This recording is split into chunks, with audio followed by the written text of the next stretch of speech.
ഒരു വേദഭാഗം വായിക്കാം. 1 തിമോത്തിയോസ് എഴുതിയ ലേഖനം 1 തിമോത്തിയോസ് 1-ാം അധ്യായം 15-ാമത്തെ വാക്യം വായിക്കാം. വെളിപ്പാട് പുസ്തകം 1:1. ഒരു നിമിഷം ദൈവത്തിൽ പ്രാർത്ഥിക്കാം. പരിശുദ്ധ ഞങ്ങളുടെ ദൈവമേ, സ്വർഗസ്ഥനായ നല്ല പിതാവേ, സകലത്തെ ഉളവാക്കാൻ കഴിവുള്ള കർത്താവേ, ഇന്ന് രാത്രി നടക്കുന്ന ഈ സുവിശേഷ മഹായോഗം വളരെ അനുഗ്രഹിക്കപ്പെട്ട ഗാനങ്ങൾ ആലപിക്കുവാൻ, ഇത് ഉദ്ഘാടനം ചെയ്യുവാൻ, പാടുവാനും പ്രാർത്ഥിപ്പാൻ ആരാധിപ്പാനൊക്കെ അങ്ങ് ഒരുമിച്ച് കൃപ ചെയ്തല്ലോ. തുടർന്ന് നടക്കുന്ന ഈ ദൈവജന സൂക്ഷയിൽ ദൈവത്തിൻ്റെ വലിയ സാന്നിധ്യം ഞങ്ങളോട് കൂടെ ഉള്ളതിനായി സ്തോത്രം. കടന്നു വന്ന എല്ലാ പ്രിയപ്പെട്ടവർക്കായി സ്തോത്രം, എളിവനായി സ്തോത്രം. എല്ലാ മഹത്വം കുഞ്ഞാടിന് യേശുവിൻ്റെ നാമത്തിൽ തന്നെ. ആമേൻ.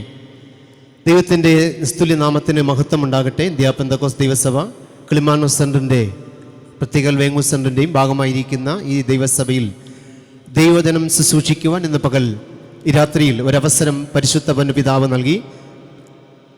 പല സാഹചര്യങ്ങളിൽ ഈ ദേശത്ത് അനേക കവലകളിൽ ഇവിടെയുള്ള പല ഭവനങ്ങളിലും ദീർഘവർഷങ്ങൾക്ക് മുമ്പ് സുവിശേഷവും പരസ്യവുമായിട്ടൊക്കെ ദീർഘവർഷങ്ങൾ ഈ അടുത്തുള്ള പല സ്ഥലങ്ങളിലുമായിരിക്കാൻ 5 തെങ്ങ് മുതൽ വിവിധ സ്ഥലങ്ങളിലായിരിക്കാൻ എനിക്കും കൃപ ചെയ്തു. ഇപ്പോൾ ഞാൻ കാര്യേറ്റ് ഇന്ത്യ പെന്തക്കോസ്ത് ദൈവസഭ ശുശ്രൂഷകനായി സേവനമനുഷ്ഠിക്കുന്നു. ഇപ്പോൾ നമ്മൾ സുവിശേഷ പ്രവർത്തനങ്ങളും കൺവെൻഷനുകളും എല്ലാ മാസങ്ങളിലും പല സ്ഥലങ്ങളിൽ നടത്തുന്നു. ഈ മാസം ഇടിഞ്ഞാറ് ടൗണിൽ കൺവെൻഷൻ നാളെ നടക്കുകയാണ്. സർവശക്തനായ ദൈവം, എത്ര മഹാനായ ദൈവം, ഒരിക്കൽ മദ്യത്തിനും മയക്കുമരുന്നിനും കളരി അഭ്യാസങ്ങളുമൊക്കെ പഠിച്ച് ലോകത്തിൻ്റെ യാന്ത്രിക സ്രോതസ്സുകളെ അഭയം പ്രാപിച്ച എന്നെയും 1998 ഞാനൊരു ഓട്ടോമൊബൈൽ വർക്ക്ഷോപ്പിൽ വർക്ക് ചെയ്യുന്ന സമയത്ത് കൊല്ലത്ത് വെച്ച് ദൈവത്തിൻ്റെ ഇമ്പശബ്ദം എൻ്റെ കാതുകളിൽ ജ്വലിച്ചു. പ്രപഞ്ചത്തിൻ്റെ സത്യതാമായ ഒരു ദൈവമുണ്ട്, ആ ദൈവം യേശുവാണ്. ആ ദൈവം പാവിയെ വീണ്ടെടുത്ത് ശുദ്ധീകരിക്കുമെന്നുള്ള ദൈവശബ്ദം ക്രിസ്തുവിൻ്റെ വേലയ്ക്ക് എന്നെ വിളിച്ചു. യേശു എത്ര മഹാനായ ദൈവമാണ്, എത്ര ശ്രേഷ്ഠനായ ദൈവമാണ്. 1 തിമോത്തിയോസിൻ്റെ ലേഖനം 1-ാം അധ്യായം 15-ാമത്തെ വാക്യത്തിൽ ക്രിസ്തു യേശു പാപികളെ രക്ഷിപ്പാൻ ലോകത്തിൽ വന്നു എന്നുള്ളത് വിശ്വാസ്യവും എല്ലാവരും അംഗീകരിപ്പാൻ യോഗ്യവുമായ ദൈവത്തിൻ്റെ വചനം. അപ്പോൾ തന്നെ പത്മോസിൽ ഡൊമീഷ്യൻ 10 രാജാക്കന്മാർ മാറി മാറി ക്രൈസ്തവരെ പീഡിപ്പിച്ചപ്പോൾ യോഹന്നാൻ എന്ന ദൈവവൃത്യനെ പത്മോസിലേക്ക് നാടുകടത്തി. നീറോ, ക്രിസ്ത്യൻ, ഇങ്ങനെയുള്ള 10 രാജാക്കന്മാരുടെ കാലഘട്ടത്തിൽ വെളിപ്പാട് പുസ്തകത്തിലൊരു ഭാഗത്ത് പറയുന്നുണ്ട്, 10 ദിവസം നിനക്ക് ശക്തമായ ഒരു പീഡനം ഉണ്ടാകും. ഞാൻ ഇന്നിവിടെ രാത്രി പറയുന്ന പ്രമേയം 2 പ്രമേയങ്ങളാണ്. 1, യേശു എന്തിനാണ് ഭൂമിയിൽ വന്നത്. 2, യേശു ഇനി വരാൻ പോകുന്നത് എന്തുകൊണ്ടാണ്. എനിക്ക് ലഭിച്ച സമയത്തിൻ്റെ പരിമിതികളിൽ പറയുവാൻ ആഗ്രഹിക്കുന്നു. എല്ലാവർക്കും വളരെ പ്രാർത്ഥനയോടെ ദൈവത്തിലായിരിക്കാം. അപ്പോൾ അപ്പോസ്തലനായ പൗലോസ് യേശുക്രിസ്തുവിനെ നേരിൽ കാണുകയോ യേശുവിനോട് കൂടെ നടക്കുകയോ ചെയ്ത ഒരു വ്യക്തിയല്ല. 12 അപ്പോസ്തലന്മാരിൽ പ്രധാനിയായ പത്രോസിനെ പോലെ വലിയ കാര്യങ്ങളൊന്നും പറയുവാനില്ല. യോഹന്നാനെ പോലെ യേശുവിൻ്റെ മാറോടൊന്നും ചേർന്നിരുന്നില്ല.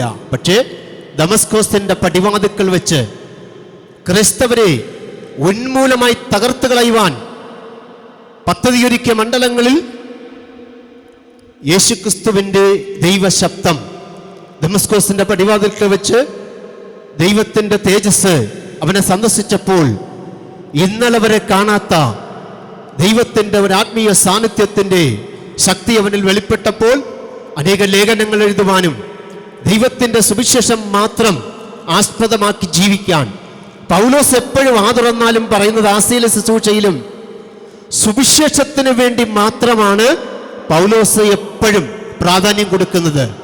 ഭൗതികമായ പല വിഷയങ്ങൾക്ക് വേണ്ടി പൗലോസ് ഒരിക്കലും പ്രാധാന്യം കൊടുത്തിട്ടില്ല. ജീവിക്കുന്നെങ്കിൽ ക്രിസ്തു, മരിക്കുന്നെങ്കിൽ ലാഭം.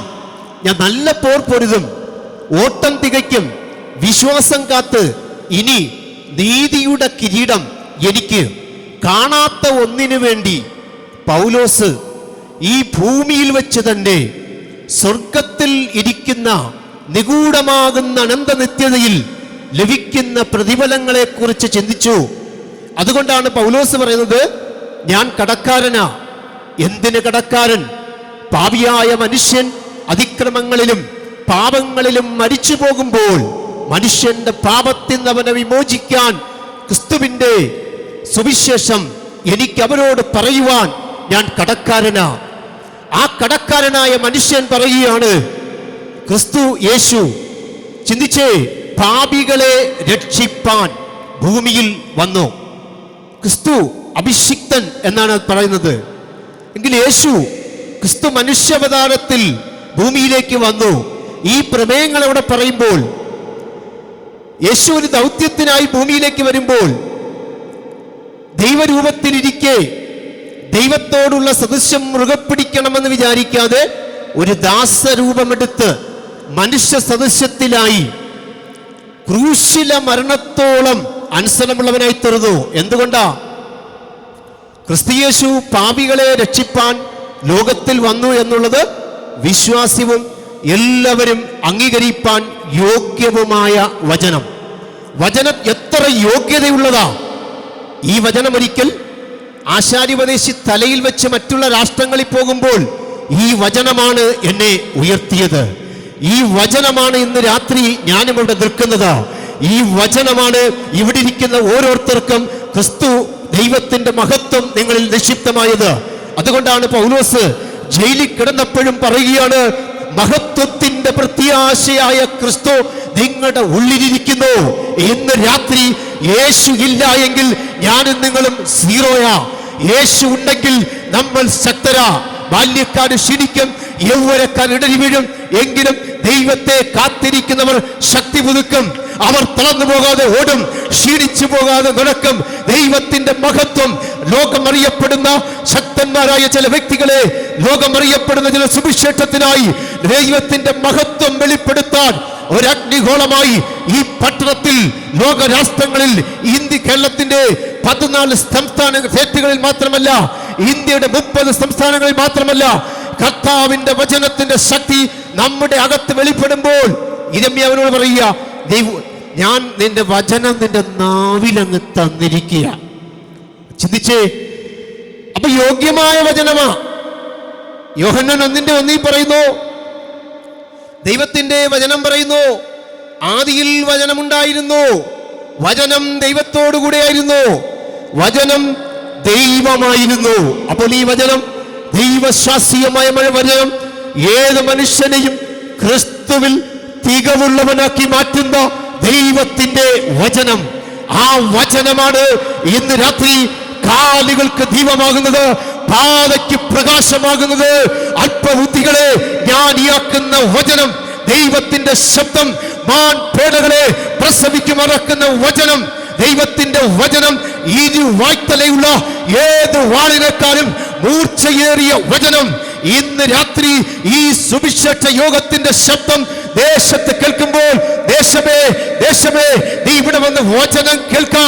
ഇന്നേക്ക് 2500 വർഷങ്ങൾക്ക് മുമ്പ് പാപപരിഹാരത്തിന് വേണ്ടി, മനുഷ്യന്റെ പാപത്തിന് വേണ്ടി കാൽവരി ക്രൂശിൽ ഒരിക്കലായി യാഗമായ ശരീരത്തിൽ കഷ്ടമനുഭവിക്കുകയും ആത്മാവ് പിതാവിലേക്ക് ഏൽപ്പിക്കപ്പെടുകയും ചെയ്ത യേശു ക്രിസ്തു ഇന്ന് രാത്രി നീ കൊട്ടാരത്തിനകത്തിരുന്നാലും, ഓടയിൽ വാണാലും, മേടയിൽ വാണാലും, ദാസനായാലും സ്വതന്ത്രനായാലും സ്ത്രീയായാലും പുരുഷനായാലും മറ്റൊരുത്തനിലും രക്ഷയില്ല.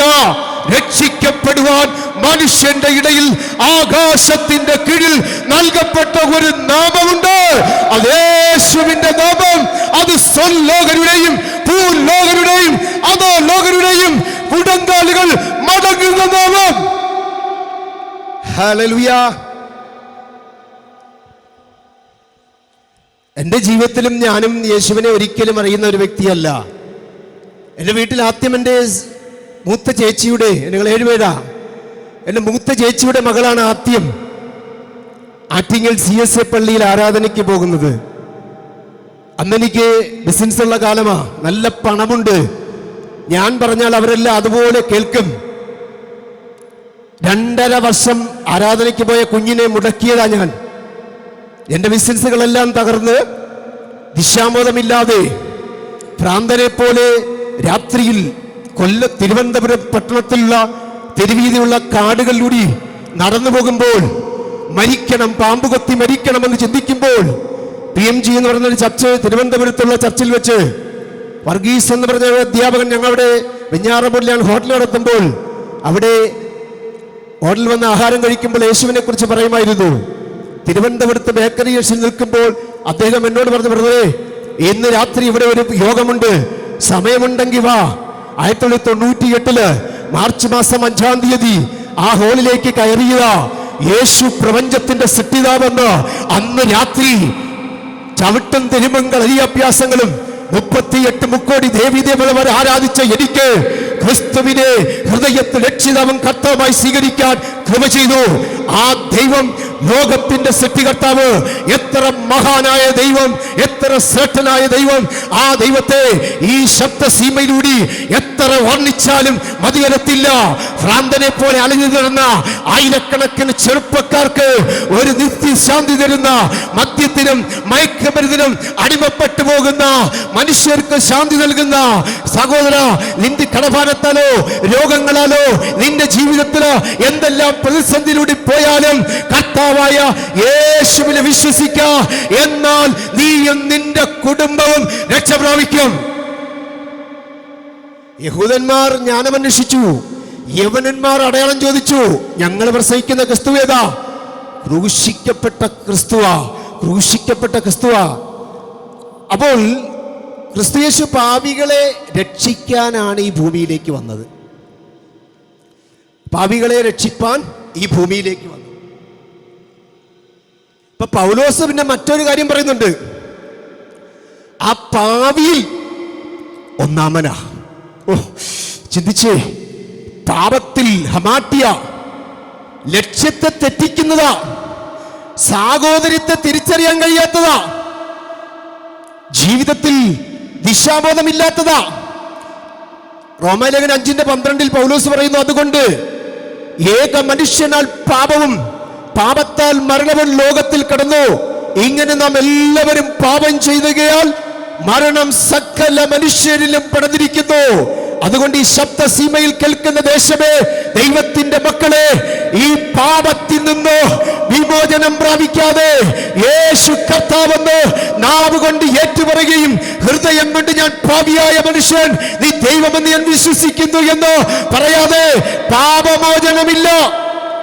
എന്തെല്ലാം കർമ്മങ്ങൾ ചെയ്താലും, എന്തെല്ലാം നേർച്ചക്കാഴ്ചകൾ ചെയ്താലും, യേശു ക്രിസ്തുവിലൂടെയുള്ള രക്ഷാ നിർണയം പ്രാപിച്ച് പാപം ഏറ്റുപറഞ്ഞ് സ്നാനമേറ്റില്ല എങ്കിൽ നിനക്ക് ആ ജീവിതത്തിൽ നിത്യത ലഭിക്കയില്ല, നിത്യത ലഭിക്കില്ല. അപ്പൊ ഏകന്റെ ലംഘനത്താൽ അനേകർ മരിച്ചു എങ്കിൽ യേശുക്രിസ്തു മുഖാന്തരം രക്ഷ ഭൂമിയിലേക്ക് വന്നു. ലോകത്തിന്റെ പാപത്തെ ചുമക്കുന്ന കുഞ്ഞാടായി അതിക്രമങ്ങളിലും പാപങ്ങളിലും മരിച്ചു കിടന്ന മനുഷ്യ സമൂഹത്തെ രക്ഷിക്കാൻ പാപത്തിന്റെ ചേറ്റിലേക്ക് താന്നു പോയപ്പോൾ ഞാൻ ആരെ അയക്കണം, ആരെനിക്ക് വേണ്ടി പോകുമെന്ന് ചോദിച്ചപ്പോൾ സ്വർഗത്തിൽ നിന്നൊരു ശബ്ദം, യെശയ്യാവിൽ, അടിയനിതാ, അടിയനെ അയക്കണമേ.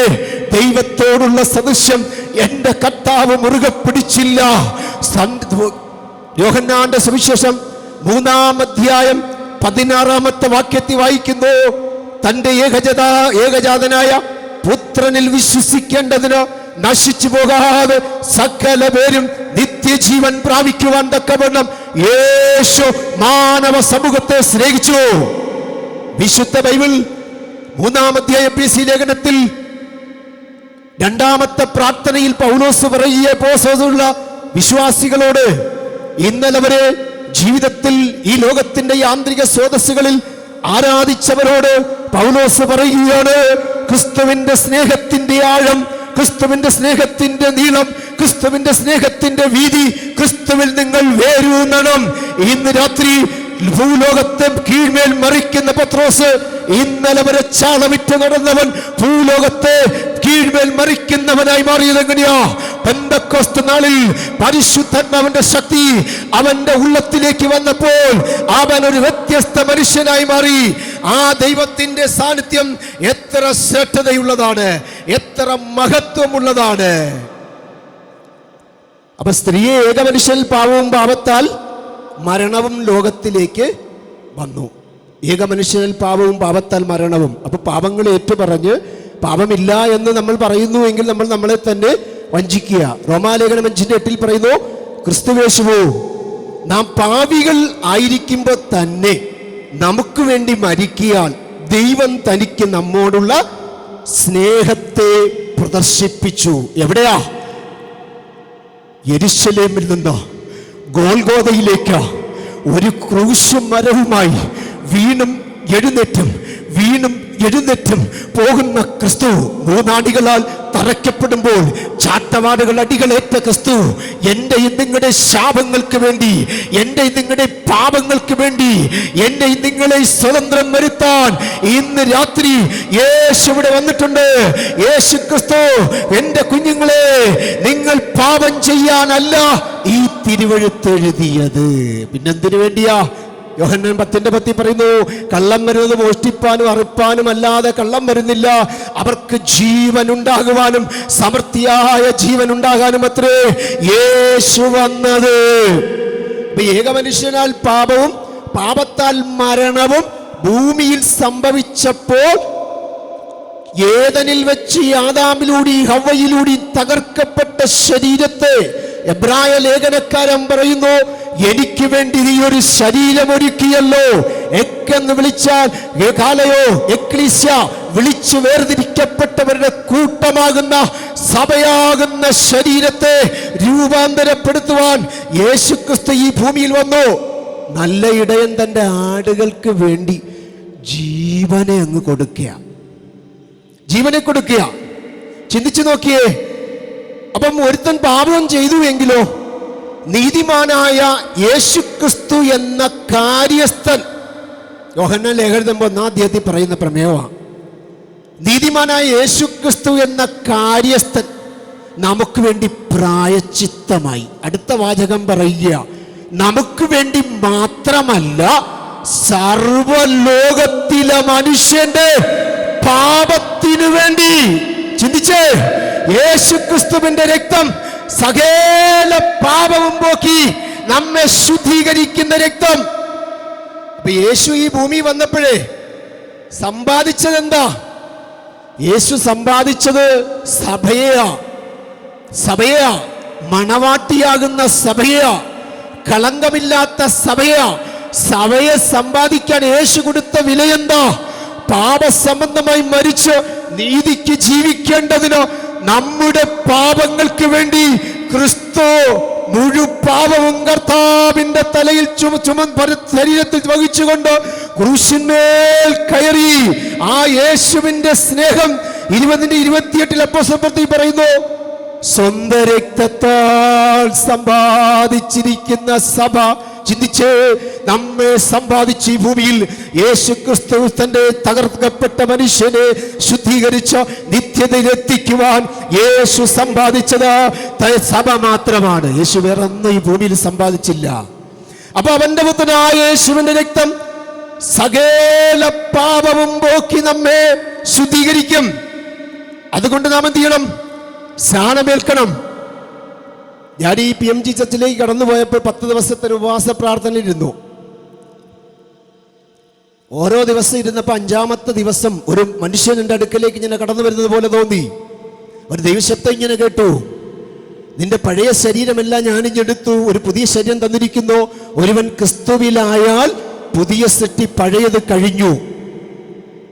അപ്പൊ ഞാൻ ആത്മാഭിഷേകം പ്രാപിച്ചു, പരിശുദ്ധാത്മാവ് പ്രാപിച്ചു. 10 ദിവസം കൊണ്ട് മാനസാന്തരപ്പെട്ടു. ദൈവം എന്നോട് പറഞ്ഞു, അശുദ്ധി നീങ്ങരുത്, ദുർഗമനം ചെയ്യരുത്, ലോകത്തിൽ ഒരൊറ്റ രക്ഷകനെയുള്ളൂ, ആ യേശുവിന് വേണ്ടി നിന്റെ ശരീരം നീ കൊടുക്കണം.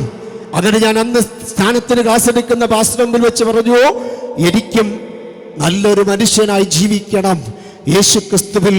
അതുകൊണ്ടാണ് പൗലോസ് ഗലാത്യ ലേഖനം 3-ാം അധ്യായം താഴോട്ട് 21 22 വായിക്കുമ്പോൾ പറയുന്നുണ്ട്, ക്രിസ്തുവിനോട് ചേരുവാൻ സ്നാനമേറ്റവരായ നിങ്ങൾ ക്രിസ്തുവിനെ ധരിച്ചിരിക്കുന്നു.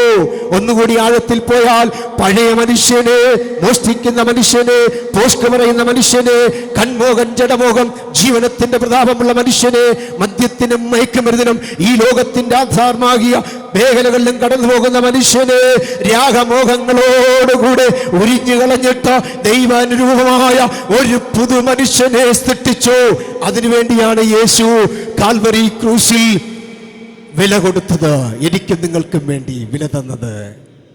എത്ര മഹാനായ ദൈവമാണ് നമ്മുടെ കർത്താവ്, എത്ര ശ്രേഷ്ഠനായ ദൈവമാണ് നമ്മുടെ കർത്താവ്. ആ ദൈവം എത്ര വലിയവനായ ദൈവമാണ്. ഒന്ന്, യേശു എന്തിനാ വന്നത്? സ്നാനം എന്നതോ ജഡത്തിന്റെ അഴുക്ക് കളയുന്നതല്ല. അങ്ങനെ ഞാൻ സ്നാനപ്പെട്ട് കഴിഞ്ഞപ്പോൾ എന്റെ നാട്ടിലേക്ക് വന്നു. മീശയൊന്നും എടുത്ത് വലിയ ഭക്തനൊന്നുമായില്ല, ഒരു കളർ ഷർട്ടുമൊക്കെ ഇട്ട് നാട്ടിൽ വന്നു. പക്ഷേ ജീവിതത്തിൽ ഒരു മാറ്റമുണ്ടായി. സിനിമ കാണുന്ന സുഹൃത്തുക്കൾ വന്നു, ആ സുഹൃത്ത് ബന്ധങ്ങൾ വിട്ടു. മദ്യപിക്കുന്ന സുഹൃത്തുക്കൾ വന്നു, സുഹൃത്ത് ബന്ധങ്ങൾ വിട്ടു. ഒരു ഉദാഹരണമുണ്ട്. ഓരോന്നോരോന്ന് വിട്ടപ്പോൾ മനസ്സിലായി, ഒരുവൻ ക്രിസ്തുവിലായാൽ പുതിയ സൃഷ്ടി, ഇനി പഴയതില്ല, പുതിയത് മാത്രം. അങ്ങനെ എൻ്റെ അപ്പനങ്ങ് മരിച്ചുപോയി. മരിച്ചപ്പോൾ കർമ്മം ചെയ്യാൻ ഞാൻ മാത്രമേ ഉള്ളൂ നാട്ടിലും. ബാക്കിയുള്ള 5 ആണുങ്ങളിൽ 4 പേരും വിദേശത്താ.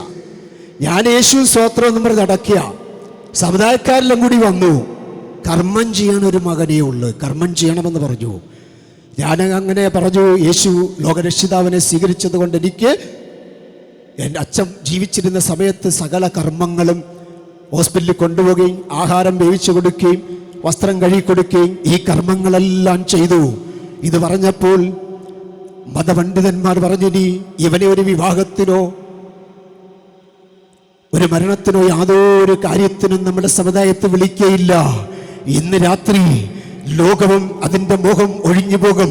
ദൈവത്തിൻ്റെ ഇഷ്ടം ചെയ്യുന്നവൻ എന്നേക്കും നിലനിൽക്കും. ഞാനൊരിക്കൽ രാത്രി ഇങ്ങനെ പ്രാർത്ഥിച്ചിട്ട് കിടക്കുമ്പോൾ എന്നോട് ദൈവത്തിൻ്റെ പരിശുദ്ധന്മാർ പറഞ്ഞു, മരണത്തിനപ്പുറം ഒരു ജീവിതമുണ്ട്, വലിയൊരു പ്രതിഫലം നിനക്കവിടെ ഉണ്ട്. അങ്ങനെയെങ്കിൽ നമ്മുടെ യേശു ക്രിസ്തു ഇനി ഒരിക്കൽ വരും. കർത്താവ് ഇനി ഒരിക്കൽ ഭൂമിയിലേക്ക് വരും. യേശു ക്രിസ്തു ഇനി ഒരിക്കൽ വരും. ആ യേശു ക്രിസ്തുവിലൂടെ നമുക്ക് ഒരു നിത്യമാകുന്ന രക്ഷ ഉണ്ട്, നിത്യരക്ഷയുണ്ട്, നിത്യരക്ഷ യേശു ക്രിസ്തുവിലൂടെ. വിശുദ്ധ ബൈബിൾ യേശുക്രിസ്തുവിന്റെ, അതായത് 1:1 യേശുക്രിസ്തുവിന്റെ വെളിപ്പാട്. ഒന്ന്, യേശു വന്നത് മാനവ സമൂഹത്തെ വീണ്ടെടുക്കാൻ, രക്ഷ വിധാനം ചെയ്യുവാൻ, പാപത്തിൽ നിന്നൊരു വിമോചനം തരുവാൻ, സ്നാനത്തിലൂടെ ഒരു പുതിയ സൃഷ്ടിയായി മാറാൻ ഇനി യേശു വരും. യേശുക്രിസ്തു ഇനി വീണ്ടും വരും. വെളിപ്പാട് പുസ്തകം 1:1 ക്രിസ്തുവേ, യേശുക്രിസ്തുവിന്റെ വെളിപ്പാട് അത് വേഗത്തിൽ സംഭവിക്കാൻ പോകുന്നു. 22 പറയുന്നു, ഞാൻ പിന്നെയും വരുന്നു, സമയമെടുത്തിരിക്കയാൽ ഈ പ്രവചനം മുദ്രയിടരുത്. നമ്മുടെ പ്രാണപ്രിയൻ വരുവാൻ സമയമായി. യുദ്ധങ്ങളും ക്ഷാമങ്ങളും ഭൂകമ്പങ്ങളും പകർച്ചവ്യാധികളും പലതും അവിടെ ഇവിടെ സംഭവിക്കും. ഇതാ ഞാൻ വേഗം വരുന്നു. ഓരോരുത്തരും അവനവന്റെ പ്രവൃത്തിക്ക് തക്കവണ്ണം പ്രതിഫലം കൊടുക്കാൻ കർത്താവ് വരും. അപ്പോസ്തലനായ പൗലോസ് പറയുക, ജഡത്തിലിരിക്കുമ്പോൾ ചെയ്തത് നല്ലതായാലും തീയതായാലും അതിന് തക്കവണ്ണം പ്രാപിക്കുവാൻ ദൈവത്തിന്റെ ന്യായാസനത്തിന്റെ മുമ്പിൽ നിൽക്കും. അപ്പൊ യേശു ക്രിസ്തു ഇനി വീണ്ടും രാജാതിരാജാവായി വരും. അനീതി ചെയ്യുന്നവനിനിയും അനീതി ചെയ്യട്ടെ, അഴുക്കുള്ളവനിനിയും അഴുക്കാടട്ടെ, നീതിമാനിനിയും നീതി ചെയ്യട്ടെ, വിശുദ്ധനിനിയും തന്നെ വിശുദ്ധീകരിക്കട്ടെ.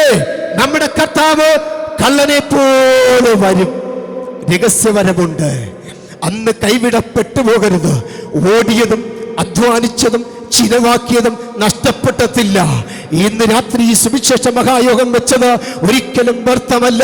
ദൈവത്തിന്റെ മഹത്വം ദേശത്ത് വെളിപ്പെട്ട് തുടങ്ങി, ദൈവത്തിന്റെ കരുണ ദേശത്ത് വെളിപ്പെട്ട് തുടങ്ങി. ആ യേശു വരാൻ പോകുക.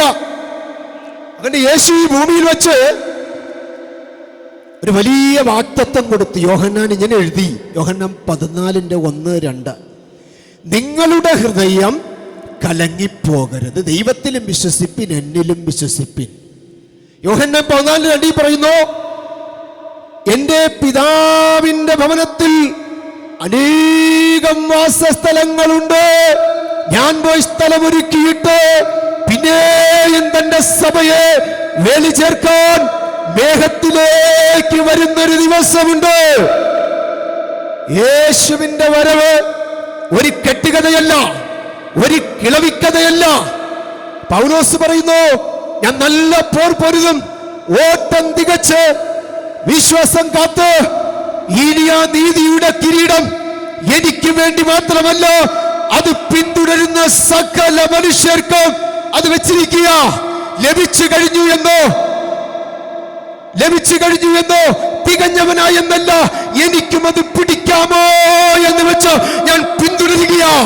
അതുകൊണ്ട് ഉണർന്നും പ്രാർത്ഥിച്ചും വേർപെട്ടും കർത്താവിന്റെ വരവിന് വേണ്ടി കള്ളനെ പോലെ അവൻ വരും. യേശു ഇനി വീണ്ടും വരും. യോഹന്നാൻ സുവിശേഷം 14 അധ്യായത്തിൽ പറയുന്നു, 14 6 വാക്യത്തിൽ പറയുന്നു, ഞാൻ തന്നെ വഴി. യേശുവാണ് ഏറ്റവും വലിയ വഴി. അനേക വഴികളുണ്ട്.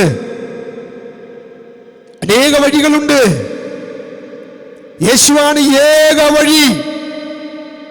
ഞാൻ ഒരുപാട് വഴികളിൽ പോയി, അവസാനം മനസ്സിലായി ഒറ്റ വഴിയേ ഉള്ളൂ.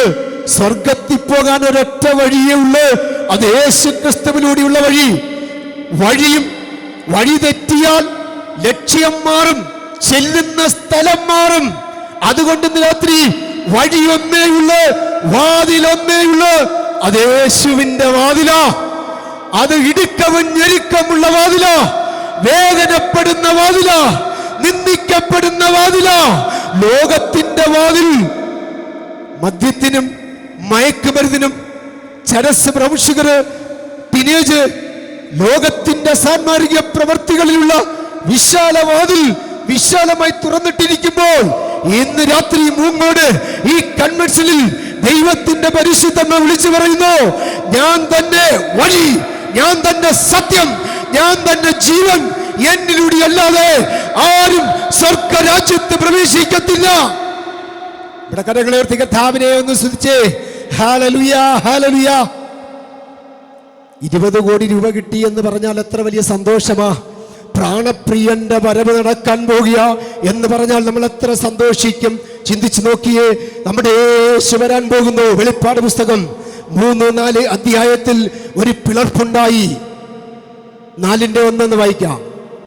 യോഹന്നാൻ പത്മോസിൽ വൃദ്ധനായ മനുഷ്യനാ, മുടിയൊക്കെ നീട്ടി വളർത്തി, ഡൊമീഷ്യന്റെയും ക്രിസ്ത്യൻ ചക്രവർത്തിമാരുടെയൊക്കെ ബൂട്ടിന്റെ ചവിട്ടൊക്കെ ശരീരം മുഴുവൻ ഏറ്റുവാങ്ങി, ആഹാരം പോലും ദിവസങ്ങളോളം കിട്ടാതെ തളർന്ന് തകർന്ന് രാഷ്ട്രീയക്കാരാൽ പത്മോസിലേക്ക് നാടുകടത്തപ്പെട്ടു, എണ്ണയ്ക്കകത്തിട്ടു, തലയോട്ട് കഴിക്കുകയും പ്രാർത്ഥിക്കുകയും ചെയ്തു. ശൈത്യകാലത്ത് പുതയ്ക്കാനൊരു പുതപ്പില്ല, വാരിയെല്ലുകൾ തെളിഞ്ഞു കാണാം, ജീവിതത്തിൽ ബന്ധുക്കളോ ചാർച്ചക്കാരോ ആരുമില്ല. യോഹന്നാൻ ഏകാന്തതയിൽ ദിനംപ്രതി മുട്ടുമടക്കി കണ്ണുനീരോടെ കരഞ്ഞ് പ്രാണപ്രിയൻ വരുമെന്നുള്ള ആത്മവിശ്വാസം ഉള്ളത് കൊണ്ട് ഇടിമുഴക്കം പോലൊരു ശബ്ദം യോഹന്നാൻ ഇതാ കാണുകയാണ്. 7 നിലവിളക്കുടെ നടുവിൽ നിലയെങ്കി ധരിച്ച് മാറത്ത് പൊൻകച്ച കെട്ടി യവനായ സദസ്യനായ ഒരുവനെ യോഹന്നാൻ ഏകാന്തതയിൽ കാണുകയാ. നിന്റെ ജീവിതത്തിൽ കഷ്ടത വന്നാൽ, വേദന വന്നാൽ, തകർച്ച വന്നാൽ, ചില ദർശനങ്ങൾ, ചില ശുശ്രൂഷകൾ പുറത്തു വരുവാൻ വേണ്ടിയാ ഇന്ന് രാത്രി ചില കഷ്ടതയിലൂടെയും ചില പ്രതിസന്ധിയിലൂടെയും നിന്നെ ദൈവത്തിന്റെ പരിശുദ്ധാത്മാവ് അയച്ചിട്ടുണ്ടെങ്കിൽ, ദൈവം ചില വെളിപ്പാടിലൂടെ, ചില ദൈവവചനത്തിലൂടെ, ചില ശുശ്രൂഷകളിലൂടെ, കൃപാവരങ്ങളിലൂടെ നിന്നെ പുറത്തു കൊണ്ടുവരുന്ന ദിവസം. ഇന്ന് നീ ബാലൻ എന്ന് പറഞ്ഞോ, നിനക്കൊരു കഴിവില്ലെന്ന് പറഞ്ഞാലോ, നിന്നെ പുറത്തു കൊണ്ടുവരുന്ന ഒരു ദൈവം ഇന്ന് രാത്രി നമ്മുടെ മധ്യയുണ്ട്. അപ്പൊ ഈ യോഹന്നാൻ എന്ത് ചെയ്തു? ജീവിതത്തിൽ ഇങ്ങനെ ഇരിക്കുക. എന്താ സംഭവിക്കാൻ? അനന്തരം എല്ലാ വഴികളും അങ്ങ് അടഞ്ഞു. അപ്പൊ കാണാൻ ഒരു വഴി പത്മോസിൽ. അനന്തരം വേഗത്തിൽ ശ്രദ്ധിച്ചേ, ദർശനത്തിന് അവധി വെച്ചിരിക്കുക. സമാപ്തിയിലേക്ക് വരാൻ ബന്ധപ്പെടുക. വൈകിയാലും വരും നിശ്ചയം. അതിനായി കാത്തിരിക്ക്. ആത്മാക്കൾ കടന്നു വരും. ദൈവത്തിന്റെ പ്രവൃത്തി വെളിപ്പെടും. നിന്നുള്ള ശുശ്രൂഷകൾ വെളിപ്പെടും. നിന്റെ തലമുറകൾ അനുഗ്രഹിക്കും. രോഗങ്ങൾ എത്ര സർജറി ചെയ്താലും കത്തിയില്ലാതെ ശസ്ത്രം ചെയ്യാൻ കഴിവുള്ള ഒരുവൻ ഇന്ന് രാത്രി ഈ പന്തലിൽ ഇറങ്ങി വന്നിട്ടുണ്ട്. അവൻ അൽഫയും ഓമേഗയും, ഇരിക്കുന്നവനും ഇരുന്നവനും വരാനുള്ളവനുമായ ഒരു വനിത വന്നിട്ടുണ്ട്. അവന്റെ കണ്ണുകളുണ്ടല്ലോ, അഗ്നിജ്വാലയുള്ള കണ്ണുകളാ. കരങ്ങളെ നിർത്തി സ്തോത്രം ചെയ്ത് കർത്താവിനെ ഒന്ന് സ്തുതിച്ച്. ബ്ലഡ് പ്രഷറോ, ജീവിതത്തിൽ അറ്റാക്കോ, കിഡ്നി രോഗങ്ങളോ ഇതൊക്കെ വരാതിരിക്കാൻ ആരോഗ്യത്തോടെ എഴുന്നില്ലാതെ നടക്കാൻ മഹത്വത്തിന്റെ പ്രത്യാശയായ ക്രിസ്തു നിന്റെ ഉള്ളത്തിനകത്തിരിക്കുന്നില്ലേ? ജീവിക്കുന്നെങ്കിൽ ക്രിസ്തു, മരിക്കുന്നെങ്കിൽ ലാഭോ.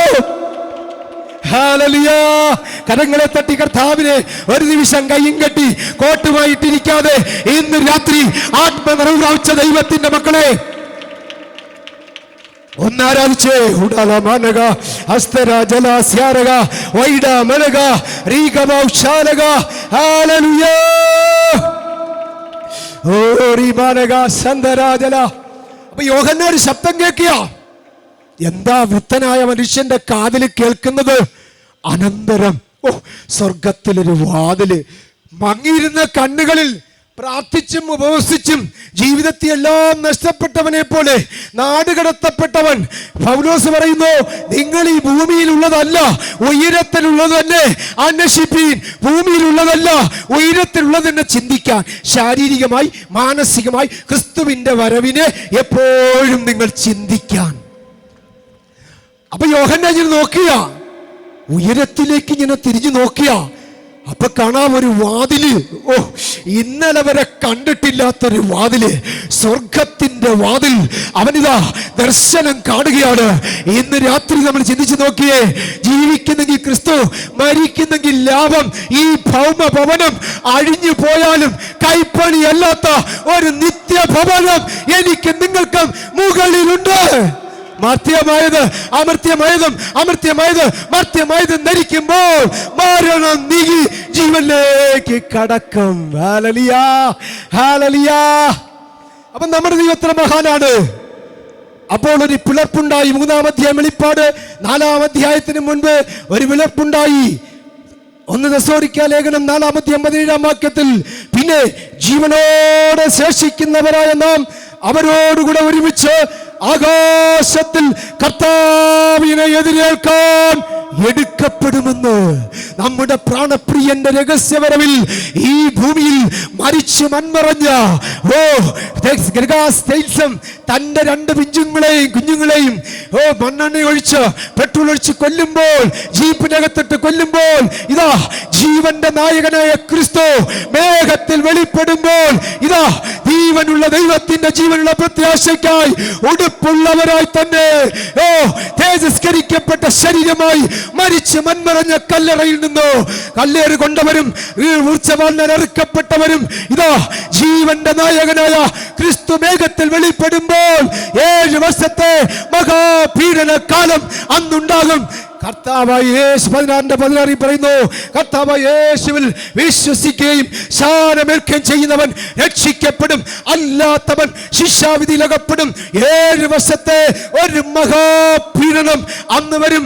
7 വർഷത്തെ മഹോദ്രവം അന്ന് വരേണ്ടതിനും ഉൽപ്രാവണത്തിൽ സഭ ഇവിടുന്ന് രഹസ്യ പ്രത്യക്ഷതയിൽ എടുക്കപ്പെട്ടതിനു ശേഷം മരിച്ചു മൺമറഞ്ഞ വിശുദ്ധന്മാർ കല്ലറയിൽ നിർക്കുകയും പിന്നെ ശേഷിച്ചിരിക്കുന്ന നാം ഇവിടെ നിന്ന് ഒരു യാത്രയുണ്ട്.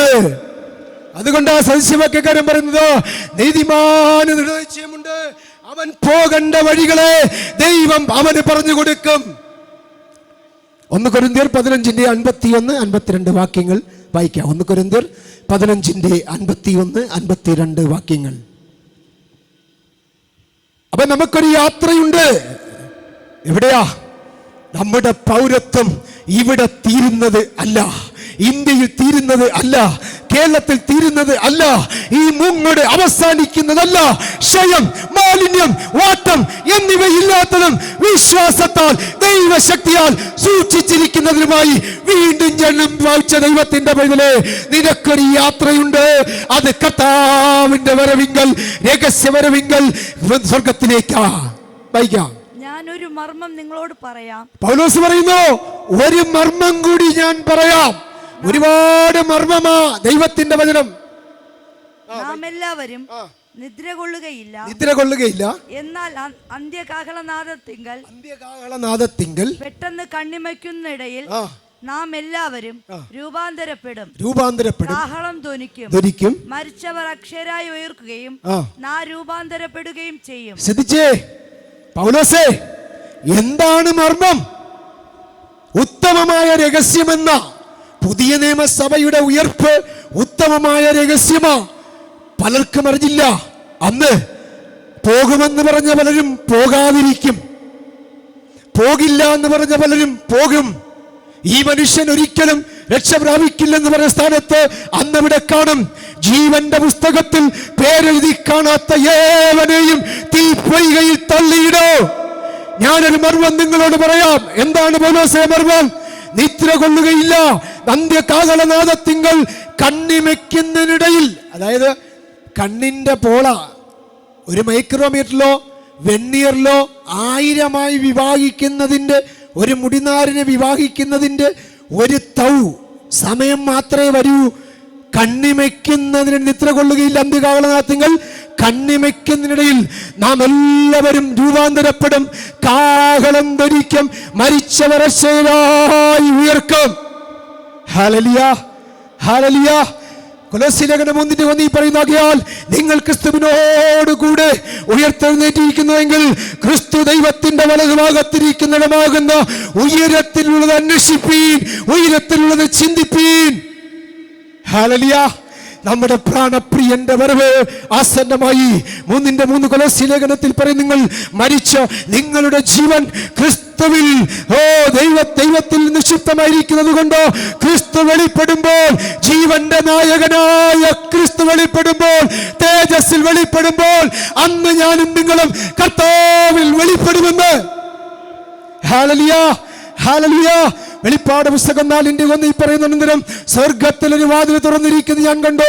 കാഹളനാദത്തിനൊത്തൊരു ശബ്ദം, യോഹന്നാനേ ഇവിടെ കയറി വാ, നിന്റെ ശുശ്രൂഷ ഭൂമിയിൽ തീർന്നു. ഇനി നിനക്ക് കർത്താവ് ഈ ഭൂമിയിൽ ഇരുന്നപ്പോൾ പറഞ്ഞതായ ചില വാഗ്ദത്തങ്ങളുണ്ട്, ചില പ്രതിഫലങ്ങളുണ്ട്. എന്താണ് ആ വാഗ്ദത്തം? ക്രിസ്തു ഇനി വരുന്നത് എന്തിനാ? മത്തായി 19:28 വായിക്കാം. മത്തായി സുവിശേഷം 19:28. അപ്പൊ യേശു ക്രിസ്തു വരും, നിശ്ചയം. ചങ്കില ചോര കൊടുത്ത് വിലയ്ക്ക് വാങ്ങിയ പ്രാണപ്രിയൻ ഇനി വരും, നിശ്ചയം. അവൻ നമ്മൾ വിലയുള്ളതായി, സഭ വിലയുള്ളതായി കണ്ടിരിക്കുന്നു. വിളിച്ചു വേർതിരിക്കപ്പെട്ടവരുടെ കൂട്ടം സമൃദ്ധിയാകാശത്തിലെത്തിയ ആ സഭ ഇനി വീണ്ടും കർത്താവ് പറയുന്നു, ഇനി കർത്താവ് ഒലിവുമലയിൽ പ്രത്യക്ഷനാകുമ്പോൾ ഒലിവുമല 2 ചിന്തിപ്പോകും. 7 വർഷത്തെ മഹാപീഡനം കഴിഞ്ഞ ശേഷം ക്രിസ്തു ഈ ഭൂമിയിൽ രാജാതിരാജാവായി, കർത്താവായി വാഴുവാനായി വരും. വായിക്കാം. യേശു അവരോട് പറഞ്ഞത്, എന്നെ അനുഗമിച്ചിരിക്കുന്ന നിങ്ങൾ പുനർജനനത്തിൽ മനുഷ്യപുത്രൻ തന്റെ മഹത്വത്തിന്റെ സിംഹാസനത്തിൽ ഇരിക്കുമ്പോൾ നിങ്ങളും 12 സിംഹാസനത്തിൽ ഇരുന്ന് ഇസ്രായേൽ ഗോത്രം 12നും ന്യായം വിധിക്കുമെന്ന് ഞാൻ സത്യമായിട്ട് നിങ്ങളോട് പറയുന്നു. ഒരു നിമിഷം പ്രിയമുള്ളവരെ, ശിഷ്യന്മാർ ഈ ഭൂമിയിലിരുന്നപ്പോൾ യേശു കൊടുത്തൊരു വലിയൊരു വാഗ്ദത്തമുണ്ട്. ഞാൻ ഇരിക്കുന്നിടത്ത് യേശു ഇനി വരുന്ന എന്തിനാ? തൻ്റെ മക്കളുടെ കണ്ണിൽ നിന്ന് കണ്ണുനീര് തുടച്ച് ജീവിതത്തിൽ വെളിപ്പാട് പുസ്തകം 4 വായിക്കുമ്പോൾ പറയുന്നു, രാപ്പകൽ ആരാധന, സ്തോത്രങ്ങൾ, സ്തുതികൾ, ദൈവത്തിൻ്റെ സ്തുതികളും സ്തോത്രങ്ങളും പറയുന്ന നിത്യമാകുന്ന സ്ഥലത്തേക്ക് നമ്മെ വിളിക്കും. അങ്ങനെയെങ്കിൽ കർത്താവ് 7 വർഷത്തെ മഹാപീഡനം കഴിഞ്ഞ ശേഷം ഭൂമിയിലേക്ക് വരും. അങ്ങനെയെങ്കിൽ ആ മധ്യാകാശത്തിൽ മണവാട്ടി ഭൂമിയിൽ നിന്ന് സഭ എടുക്കപ്പെടുമ്പോൾ മണവാട്ടിയായി തീരും. അങ്ങനെയെങ്കിൽ പഴയ വിശുദ്ധന്മാരുടെ ഉയർപ്പ് അന്നുണ്ടാകും. ദാനിയേൽ പ്രവചനത്തിൽ പറയുന്നു, തന്റെ ദൂതന്മാരുടെ ശവങ്ങൾ ഈ ഭൂമിയിൽ നിന്ന് അന്ന് ഉയർക്കപ്പെടുന്നവരായി തീരും. അതുകൊണ്ടാണ് ദാനിയേലോട് പറഞ്ഞത്, നീയോ ദാനിയേലേ പോയി വിശ്രമിച്ചു കൊള്ളുക, കാലാവസാനത്തിങ്കൽ ഓഹരി പ്രാപിപ്പാൻ നീ എഴുന്നേറ്റ് വരും. അതിനുശേഷം എതിർ ക്രിസ്തുവിനെയും കള്ളപ്രവാചകനെയും അഴിച്ചുവിടും. എന്നിട്ട് സമമധ്യാകാശത്തിലേക്ക് സ്വർഗത്തിലേക്ക് പോകും. അന്ന് സിംഹാസനത്തിന്റെ മുമ്പിൽ ഒരു പ്രതിഫലമുണ്ട്. അന്ന് ഈ ഭൂമിയിൽ വെച്ച് കർത്താവ് പറഞ്ഞു, ഇസ്രായേൽ ഗോത്രം 12-നെയും ന്യായം വിധിക്കുവാൻ നിങ്ങൾ എന്റെ ഇടതും വലതും ഇരിക്കുമെന്ന് പറഞ്ഞ വാഗ്ദത്തം പ്രാപിപ്പാൻ അന്ന് 24 മൂപ്പന്മാർ വെളിപ്പാട് പുസ്തകം 4-ാം അധ്യായം താഴോട്ട് വായിക്കുമ്പോൾ 4-ാം അധ്യായം 4-ാം വാക്യം വായിക്കുമ്പോൾ പറയുന്നു, സിംഹാസനത്തിന്റെ ചുറ്റിലും ജീവികളും ഇതാ സിംഹാസനം പ്രതിഫലമാണ്, വെള്ള ഉടുപ്പ് പ്രതിഫലമാണ്, തലയിൽ പെൺകിരീടം പ്രതിഫലമാണ്. ഒരു നിമിഷം നമ്മുടെ കണ്ണുകൾ അടയ്ക്കാം, എല്ലാവർക്കും എഴുന്നേറ്റ് നിൽക്കാം. ജീവന്റെ നായകനായ ക്രിസ്തു ഇനി വെളിപ്പെടും. എല്ലാവർക്കും എഴുന്നേൽക്കാം, കർത്താവിനെ സ്തുതിക്കാം. ജീവന്റെ നായകനായ ക്രിസ്തു വെളിപ്പെടുമ്പോൾ നമുക്ക് വലിയൊരു പ്രതിഫലമുണ്ട്. ആ പ്രതിഫലം ദൈവം നമുക്ക് നൽകും. ഇവിടെ ഇന്ന് കഷ്ടതയും പ്രയാസങ്ങളും പ്രതിസന്ധികളുമാണെങ്കിൽ മരണത്തിനപ്പുറം കർത്താവിരിക്കുന്നിടത്തിരുത്തി സിംഹാസനം പ്രതിഫലമാണ്, വെള്ള ഉടുപ്പ് പ്രതിഫലമാണ്, കിരീടം പ്രതിഫലമാണ്. ജയിക്കുന്നവൻ വെള്ള ഉടുപ്പ് ധരിക്കും, ജീവവൃക്ഷത്തിന്റെ ഫലം ഞാൻ കൊടുക്കും. അങ്ങനെ അനന്ത നിത്യതയിൽ കർത്താവിനോടുകൂടെ ദീർഘവർഷങ്ങൾ വാഴും. ആ ദൈവത്തിന്റെ വലിയ രക്ഷ ഇന്ന് രാത്രി ഈ ദേശമേ ഈ വചനം നീ കേട്ടിട്ടും മാനസാന്തരപ്പെട്ടില്ല എങ്കിൽ ഇന്ന് രാത്രി യേശു കർത്താവെന്ന് നാവ് കൊണ്ട് ഏറ്റുപറയുകയും ഹൃദയം കൊണ്ട് വിശ്വസിക്കുകയും ചെയ്താൽ ഈ രക്ഷ നിനക്ക് ലഭിക്കും.